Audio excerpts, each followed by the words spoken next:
নমস্কার সবাইকে। আমার চ্যানেলের নতুন একটি ব্লগে আপনাদের স্বাগত জানাই। আশা করি সবাই খুব ভালো আছেন, সুস্থ আছেন। চলে এলাম নতুন একটা ব্লগ নিয়ে। সবাইকে শুভেচ্ছা জানিয়ে ব্লগটি এখানেই শুরু করছি। আজ প্রকৃতির এক অন্য রূপ এখানে।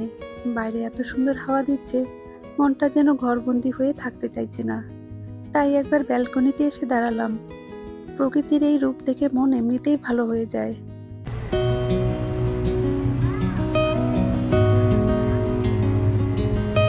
কি অপূর্বই না দেখতে লাগছে, সবুজের মাঝে নীল সাদার ছোঁয়া। এই বাগানের মধ্যে আবার মাঝে মাঝে হরিণ দেখা যায়। খরগোশ তো প্রতিদিনই দেখা যায়।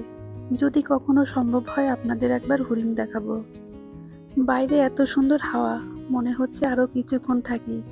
ঘরে এসির হাওয়া একটা আলাদা, বাইরের প্রাকৃতিক হাওয়ার আলাদাই সৌন্দর্য। চলুন এবার ভেতরে যাওয়া যাক। শনিবারের বিকেল, এখন এই 4:30 মতো বাজে। মেয়েরা বায়না করেছে পপকর্ন খাবে, তাই ওদের মাইক্রোওভেনে একটু পপকর্ন বানিয়ে দিচ্ছি। এতে সময়ও কম লাগে আর সেরকম কিছুই লাগে না, একটু সামান্য বাটার ও একটু নুন দিলেই হলো। পপকর্ন বাটার দিয়েও করা যায়, আবার বাটার ছাড়াই করা যায়। আমি সামান্য বাটার দিয়ে দিয়েছি, কেননা বাটার দিলে একটা বাটারের হালকা ফ্লেভার আসে, খেতেও খুব টেস্ট হয়। এজন্য অল্প পরিমাণে বাটার দিয়ে দিলাম, যাতে একটা হালকা ফ্লেভার পাওয়া যায়। এগুলো রেডি করে মাইক্রোওভেনে দিয়ে দিয়েছি 2 মিনিটের জন্য। আর মাইক্রোওভেনে সেরকম কোনো ঝামেলাই নেই, নির্দিষ্ট সময়ে নির্দিষ্ট তাপমাত্রায় দিয়ে দিলেই হয়ে যাবে, মাঝে একবার উল্টে দিলেই হলো। পপকর্ন হয়ে গেছে, এবার এটা বের করে নিয়ে এসেছি। এগুলো আবার সব একসঙ্গে হয় না, যতটা হয়েছে ততটা নামিয়ে নিয়ে আবার দিয়ে দিয়েছি 2 মিনিটের জন্য, খুব বেশিক্ষণ লাগেনি। মাঝে মাঝে এইভাবে পপকর্ন বানিয়ে দিই, মেয়েরাও খেতে খুব ভালোবাসে। বিকেলে স্ন্যাক্স হিসেবে খুবই ভালো। খেতে যখন ইচ্ছে হলো একটু বাটার ও নুন দিয়ে মাখিয়ে বসিয়ে দিলেই হয়। আমাদের দেশের মতো এখানে তো মোড়ে মোড়ে তেলে ভাজার দোকান নেই, যখন খেতে ইচ্ছে হলো তখন কিনে খেলাম। সকাল থেকেই আকাশটা বেশ পরিষ্কার, মাঝে মাঝে আকাশ মেঘলা হয়ে যাচ্ছে, তবে রোদ ঝলমলে একটা দিন। তাই ভাবলাম মেয়েদের নিয়ে বাইরে থেকে বেরিয়ে আসি। আর কয়েকদিন পরে তো ঘরেই বন্দি হয়ে থাকতে হবে সারাক্ষণ। বাইরে যাওয়ার আগে রাতের ডিনারটা রেডি করে রেখে যাই, কেননা বাড়ি ফিরতে ফিরতে অনেক বেজে যাবে, এসে আর কোনো ঝামেলাই থাকবে না। ডিনারে আজ করছি হেলদি স্যালাড। রাতে ভাত বা রুটি অ্যাভয়েড করার চেষ্টা করি, কিন্তু হয় না। আমি হলাম ভীতু বাঙালি, দেশে থাকতে তো ভাত ছাড়াই চলতো না। ভাত না খেলে মনে হতো সারাদিন কিছু একটা খাইনি। কিন্তু এখানে এসে কত কিছু পাল্টে গেছে। পরিস্থিতি মানুষের জীবনকে কিভাবে পাল্টে দেয়। এর মধ্যে দিয়েছি আগে থেকে করে রাখা সিদ্ধ ছোলা, অ্যাভোকাডো, টমেটো কুচি, শসা কুচি, কাঁচা লঙ্কা ও ধনেপাতা কুচি, আর সবশেষে একটু চাট মশলা দিয়ে মিক্স করে নিয়েছি। খেতে খুব একটা খারাপ লাগে না, পেটটা ভরাই থাকে। রাতের ডিনার হিসাবে আপনারাও ট্রাই করতে পারেন। রাতের ডিনার রেডি করে রেখে মেয়েদের নিয়ে এসেছি বাইরে। ঘড়িতে বাজে এখন 6:30 মতো। বাইরে এখনো রোদের তেজ রয়েছে। মেয়েদের নিয়ে যাচ্ছি এখন পার্কে। ঘর থেকে এই পার্কে যেতে হেঁটে মিনিট 10 মতো লাগে। এটা একটা স্কুলের পার্ক, অনেকেই ওখানে যায়। আমরা যেখানে থাকি সেই কমিউনিটিতে বাচ্চাদের কোনো খেলার পার্ক নেই। ঘরের সামনে অনেক জায়গা আছে, ওখানেই বাচ্চারা খেলাধুলা করে, আবার অনেকেই চলে যায় পার্কে। এখানকার ঘর বাড়িগুলো সেভাবেই তৈরি করা হয়, যাতে বাড়ির আশেপাশে স্কুল, বাচ্চাদের জন্য খেলার জায়গা এইসবই থাকে। আমাদের অ্যাপার্টমেন্টে পার্ক না থাকলেও অনেকটা জায়গা আছে, যাতে বাচ্চারা খেলাধুলা করতে পারে।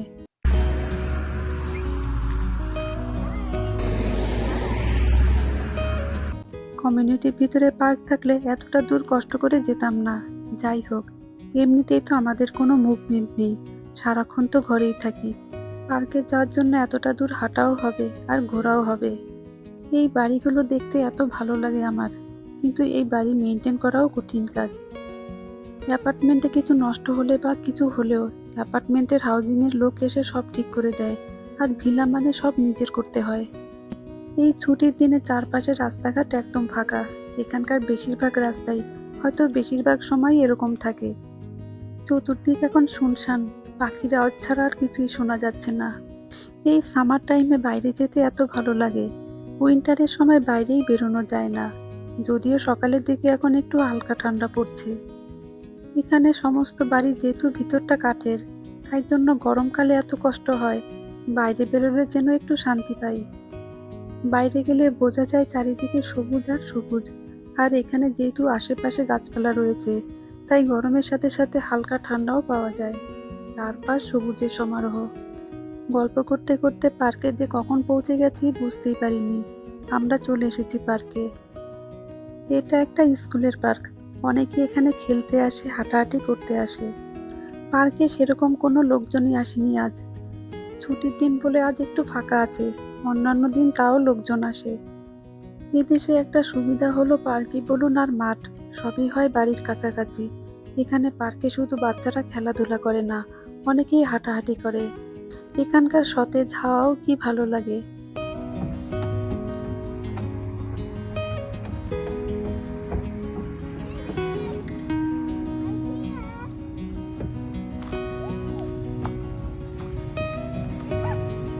পার্কে আবার বসার টেবিলও রয়েছে। চারপাশে এত গাছপালা থাকে যে নিরিবিলি বসে থাকতেও ভালো লাগে। বেশ বড় ফাঁকা মাঠ, আর তার সাথে বড় বড় গাছ, সব মিলে জায়গাটা বেশ সুন্দর। এখানকার সব পার্কগুলোতে এই সময় খুব ভিড় হয়। আত্মীয় পরিজন, বন্ধু বান্ধব মিলে সময় কাটায়। আর এখানকার সরকারও এই পার্কগুলোকে খুব সাজিয়ে রাখেন। বাইরে এত হাওয়া দিচ্ছে, মনে হচ্ছে আরো কিছুক্ষণ এখানে থাকি। ঘরে এসির হাওয়া একটা আলাদা, আর বাইরের প্রাকৃতিক হাওয়ার আলাদাই সৌন্দর্য। বাইরে বেরোলে প্রকৃতির হাওয়াও খাওয়া হয়, আর মনটাও ভালো হয়ে যায়। আর বাইরে না বেরোলে সব সময় মেয়েরা মোবাইল প্যাড নিয়ে বসে থাকে। ঠান্ডা হাওয়া বইছে, একটু ঠান্ডা ঠান্ডা লাগছে। মনে হচ্ছে একটু হালকা জ্যাকেট পরে আসলে বেশ ভালোই হতো। আমাদের এখানে টেম্পারেচার অনেকটাই কমে গেছে। কয়েকদিন টানা বৃষ্টির জন্য টেম্পারেচার ফল করেছে। রাতের দিকে বেশ ভালোই ঠান্ডা পড়ছে। মেয়েদের দোল খাওয়া দেখে আমারও একটু ইচ্ছে হলো সুইং করার। মনে হচ্ছে ছোটবেলায় হারিয়ে গেলাম।